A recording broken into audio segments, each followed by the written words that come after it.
Welcome back to the channel. I am Game Over Man. Thank you so much for tuning in today. I just wanted to go hard in 2022, try and get out at least one video a week for you guys.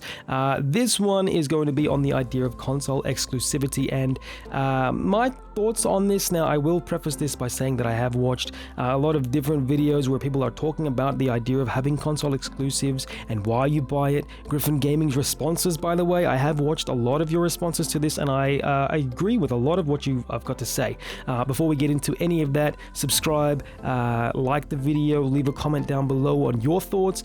If you disagree, that's perfectly fine. I want to hear your disagreements. I'd love to have a conversation with you, not an argument, but a conversation about what you think about console exclusivity. But let's get into this, the crux of this video. A lot of people I've been watching have been suggesting that they want games to be console exclusive for several years. Now, I will start by saying, by the way, I play PlayStation, primarily PlayStation. I do have a PC. I play games on there as well, but primarily PlayStation is where I'm at, okay? I'm not going to hide that fact for you, so you're aware that that's what I play, okay? But the idea of having games that are console exclusive for, say, 3 years or 2 years or 1 year is, to me, that's a bit silly. And I have a very big reason for that.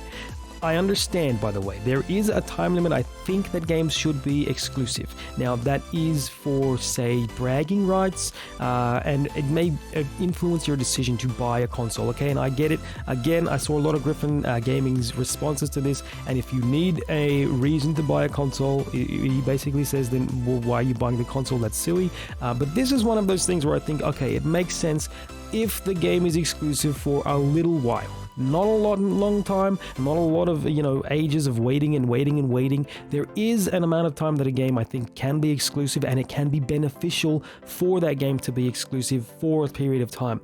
Now, the period of time that I'm going to say, and you might disagree with this, that's completely fine. A lot of people probably would say 6 months is a good amount of time to have a game be exclusive for, right?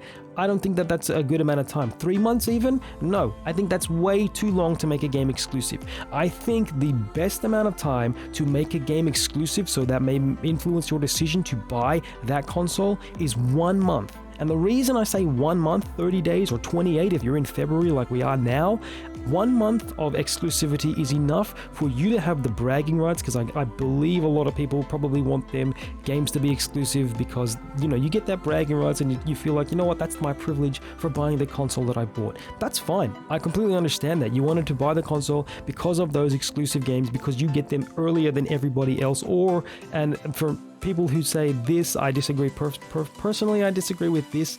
They want to be able to say, well, that game's only on PlayStation. I bought a PlayStation. I'm the only one who gets to play that game. I think that's silly, and there is a very big reason that I think that is silly. But the reason that and I'm going to get into that, by the way, the reason that I think a game should be exclusive to a console specifically, obviously, it's going to be PlayStation and Xbox. Lots of the Nintendo exclusive games, I very highly doubt you're going to see them on other consoles. Very highly. It is possible, I guess. Nintendo does work happily with Microsoft, so your Xbox lovers, you might one day possibly get some of the Nintendo exclusives on there, okay? Fine. The reason that I think it should only be 1 month, and again, I do have something to back this up, right? 1 month is a good amount of time for you to be able to brag that the game was exclusive on your console. You got it before everybody else. You also have enough time to play and finish that game in 1 month, okay? Which means if you want to do a review, or you're a console, you got a channel and you want to make your reviews, you have 1 month to finish a game and adequately review the thing, and then put it out in the world before anybody on any other consoles. After 1 month, I think that the reason the game should be released on all platforms, if that's what they want to do, is because you're still riding on the steam of how great that game is and how hard it is, and if it's selling well, then that's perfect, because everybody from other consoles will see that. They will have been able to see your reviews, and that's not just from the big people that are reviewing it, but from the little YouTubers as well that are reviewing it and giving honest reviews of that game. So you'll be able to make a more a better decision based on those smaller reviews, if that's what you want to do. But at the same point in time, the game itself will still be hot after 1 month, which means that if it was selling well, it will continue to sell well, and now it's going to sell even better. And the reason, by the way, that I have this is what I think happened. Days Gone. Okay, if you haven't played Days Gone, that is one of my favorite games, and I love that game. I played it like 2 times, maybe 3, I don't know, but I spent a hell of a lot of time while I was playing that game, and that's why I've only finished wow, it's a bad way to say that. I've only finished it a few times because that game, I absolutely love the world and the exploration in that. There's not a heck of a lot to do if you just want to, you're trying to find a heap of things, okay? But the exploration in that game and the interactions with the land and what's going on around there and the hordes and stuff, I loved that game. And I think what really didn't help that game to sell well is because a lot of people didn't really know what the game was or what it was about. I'm not sure, maybe that's not what happened, but to me that's what it looked like. People weren't into, obviously, no, that's not even true. People are into zombie games, so that's not even a point of contention, right? I think what happened was that game was exclusive for so long to the PlayStation. It didn't get the audience it should have had in the very beginning. Now it's gone on to Steam, and that's great because more people get the opportunity to play that game, which this is what I'm thinking happened, okay?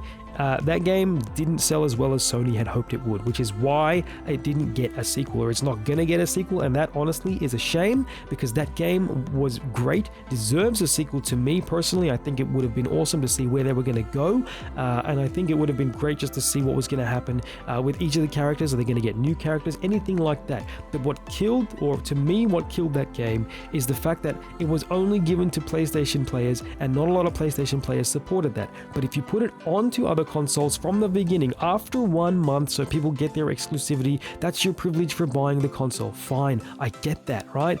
After 1 month, everyone else gets to play it, and then you can get a sequel, because everyone who loved that game and wanted a sequel is now not going to get a sequel, because I honestly believe that game was exclusive to that console, to the PlayStation, for way too long. But if it wasn't exclusive, and this is, I think, with every game that you see that may not get a sequel, it might not be because it didn't sell, okay? There might have been other reasons that the game isn't getting a sequel, but to me, that, and especially considering what they said, is if I think it was the producer, one of the people in the studio, said if you like a game, buy it day one, which tells me that sales had a big effect on whether or not that game was going to get a sequel. However, if that game wasn't just console exclusive, I think the sales would have shot up exponentially, and that would have given us a sequel to Days Gone. Very potentially. I'm not saying that's a guarantee, by the way. I'm saying that's the potential thing that could have happened. And that is why I think that actually having games be console exclusive for too long is stupid.